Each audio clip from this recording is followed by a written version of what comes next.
But this is probably, I would say, the best MVP race of all time. And that's one thing I wanted to talk to y'all about, and kind of compare them to some of the best ones we've seen. But if you're kind of looking at it right now, right? If we name our top fives, or, well, first of all, Carl, if you had to give your top five as far as the MVP race goes right now, who would your top five be, the way things are sitting right now? Good question. Good question. So at 1, I got Luka. At 2, see, that's where it's kind of tough. At 2, I'm going to surprise you with this one. I have Joel at 2. Okay. Joel been balling. Yeah. Then I have Joker at 3. No, I have Jayson Tatum at 3, Joker at 4. Then KD at 5. Okay. Blake, what does your top five look like right now? Okay. 1, I'll go Luka at 1. 2, I was going to go Joker. 3, I think I'll go Embiid. 4, I'll go Giannis, and then 5, I'll go Tatum. Okay. Damn, I forgot Giannis. That's what it was. Damn yeah, it. the Giannis thing is tough. And then for me, I think number 1, I'm gonna say Luka. My number 2, the Embiid pick was great. I'm leaning towards there, and I may go with the Embiid pick at 2. I'm gonna go with the Jokic one at 3. Then I'm gonna go at 4. I'm at 4 right now, right? So then I'll go 4. I'll say Giannis at 4, and then at 5 I'll go. They've been on a little bit of a skid, but it's hard to drop Tatum out of that top 5. But even when you look outside of it, right, and some of those guys that like some of the guys that aren't in the top 5, but you can easily make an argument for them being top 5. There's so many reasons why this is the best race ever. For one, every dude we mentioned turned in like a historic level performance, right? So if you go look at Joker, there's these 40-point, 20 rebound games. We look at Embiid, there are these 50-point games. We go look at Luka, there's a fucking 60-point triple-double in a 50-point game. We look at Giannis, there's what? Back to back to back, or there's like a run of games where he's getting 30 or more points and 20 rebounds. Each of these guys are like turning in these ridiculous all-time level performances. Usually when we see an MVP race, it's probably a couple of them who are doing these insane things, but there's so many guys in the top 5, and even outside of, when we think about Donovan Mitchell and even LeBron, they're having these ridiculous all-time super performer games that you won't get any other season. You know what I mean? Like, my bad, I'm going in on it, but it's just crazy to think about. I posted a comment on the Luka video we did on Snapchat. Do you know what somebody said? This is on the Luka video. Somebody goes, I really think like a 70-point, the way things are going, I think a 70-point triple-double can actually happen. A week later, it damn near happens. No, but a week later, it damn near happens. He's like a couple of assists or whatever away. Donovan Mitchell goes a couple of assists or whatever away from it.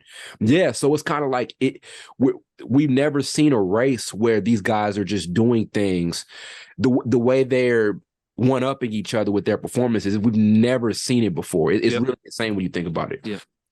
That's why, for me, I put KD at 5 over Jayson Tatum, basically because, like you said, Celtics, they kind of been on the skid for a while. They haven't been bad, but they like lose 2 games, win 3, lose 2, or lose 1, win 1. But I put KD up there in the top 5 because he's been averaging 30. Yeah. And over their last 20, the Nets are 18-2. So I kind of had to sneak KD in there a little bit, give him some love. Yeah. Let me take. I give y'all a little fun fact. Since KD's Achilles tear, I think like 3 or 4 of his career averages have increased. Okay, wow. He's getting back from Achilles tear. That kind of shows what kind of mode he's been in.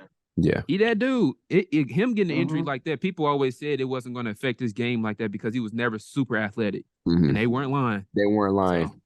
They weren't lying. And I think for him, not to dwell too much on this, but for him especially, and like I said, I put him in my 5 over Tatum. I'm glad you mentioned that. For him also, we wanted to see, and he has 2 rings and 2 finals MVPs, but obviously we wanted to see what he can do in a quote unquote normal situation, right? Where his team isn't the flat out favorite, and so now he's proven it. They go on this win streak. And even right now, I hate to say it, we may not want to say it, but they look like the best team in the Eastern Conference, so Oh, I just had a big win against the Heat. Even after they got their win streak snapped, I think they ring off like 2 consecutive wins.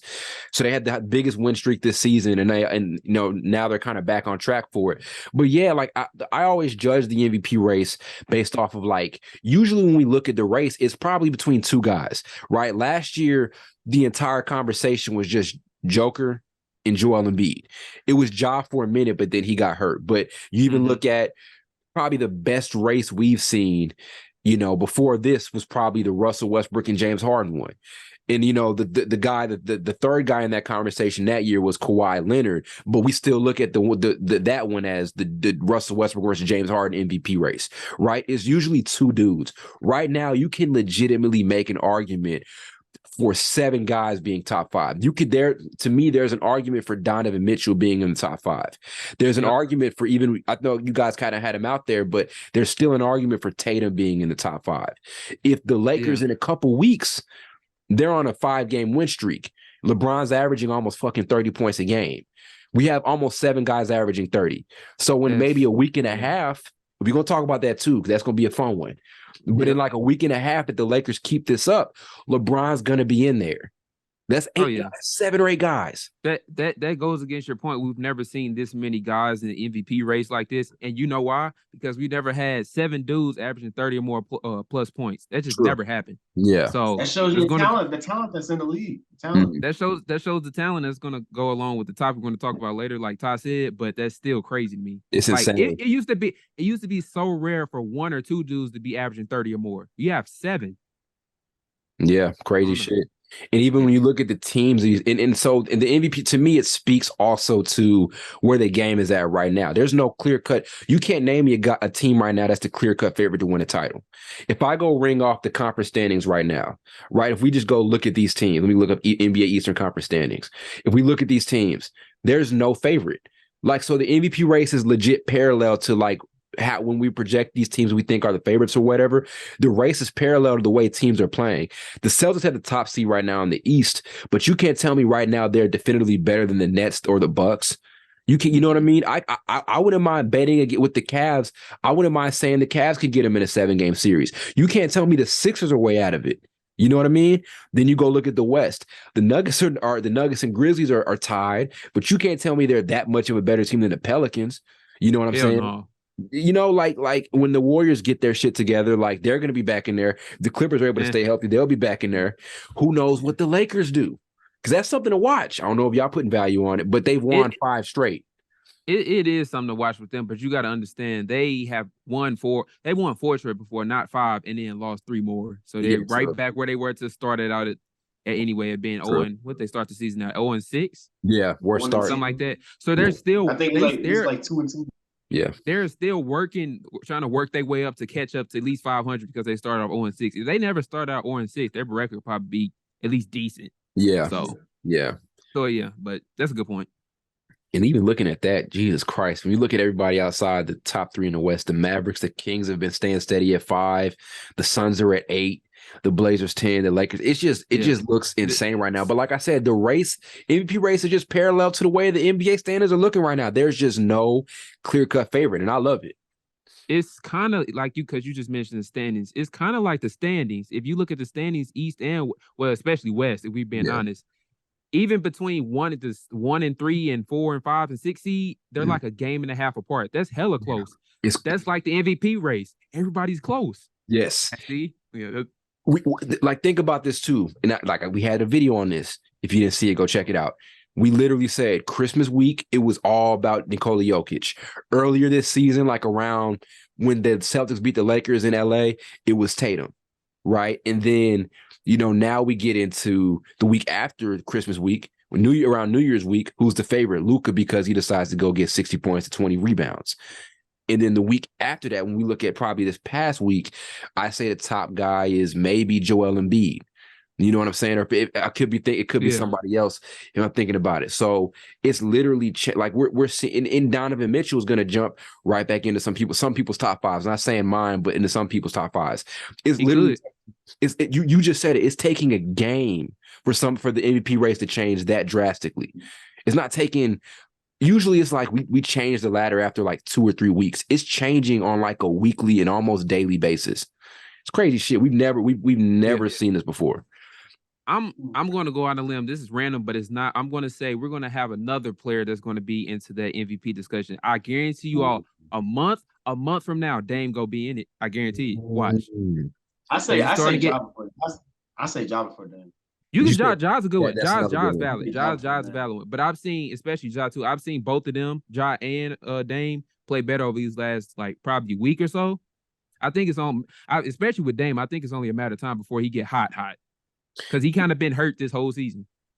There's a guy who hasn't been playing for a while. And if he can get this team back into like top 5 or top 4-ish in the West, his name is Steph Curry. He can also get in there if he's able to come back. I don't know what his timetable is, but if he's able to come back and healthy, and he'll have that narrative where Golden State comes back into the playoff mix after he comes back, if that's able to happen. Yeah, you know what I'm saying? Yeah, I think he's coming back in a week and a half. They're going to evaluate him then and see. But thing with them is like they've been playing so inconsistent without Steph. They were playing inconsistent with him. Mm-hmm. So I'm just like I was telling you, I remember saying this a month ago in the episode we recorded. I was like, if by the All-Star break they're still the same team, I'm not going to have any more faith in them because most of the time, unless it's like an anomaly like the Celtics when they turned it on after All-Star break. Yeah, like I've never seen some shit like that before. But that's probably the team they're going to be if they still play like that at the All-Star break, the Warriors. Yeah. So I don't know, but we'll see. But I love to see it because, like I said, if he comes back and he's able to get them back into that contender conversation, you got to put him in there. You know what I'm saying? I don't know how many points he's averaging. It's got to be over 28. No, it's over 30. It was over 30 when he was. So if he comes back in there and they get good again. You sure you want to see him in top 5? That way you're going to have to hear Warriors fans cry about, oh, he deserves MVP. You already know how they get. You know how they get.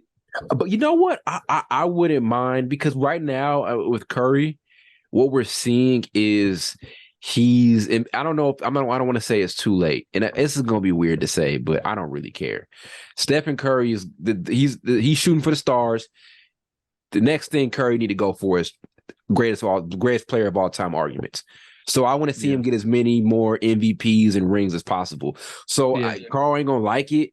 But I'm rooting for Curry to because I think. Like he's the most unexpected guy to enter. I want him to enter GOAT conversation. He'd be the most unexpected dude to enter that conversation. He will, but I'll tell you why it's never going to happen. It's a thing called he's 6'3". You know, 6'3" guys ain't gonna get the same love as 6'8" dudes that can jump out the gym. All the GOATs, most of them, all the considered GOATs, most of them can jump out the gym. That's just the reality of it. Yeah.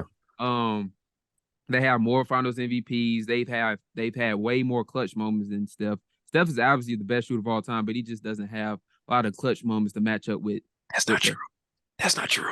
I think it is. That's not true. Clutch. So no, I'm just saying. So he has as many clutch moments as like Kobe, LeBron, and Mike. He probably has more clutch playoff moments or as many clutch playoff moments as Kobe. I think so too. Yeah, Curry has a lot. At least over these last couple of years on this little run they've been on. Yeah. Y'all go bring the stats up for me I know y'all got stats with it. I don't have stats right now, but we'll let damn, I thought you had stats. That's why I ain't saying that. But I'm just saying the eye test to me, as great as the shooters he had, I would expect him to have a lot. I don't think he has that many. Curry has a lot of I can name a lot right now. He had some against Portland. I know that for sure. He had some against Portland. He had a lot in the 2015 finals. He had a lot. 2015. In the 2015 finals? First championship.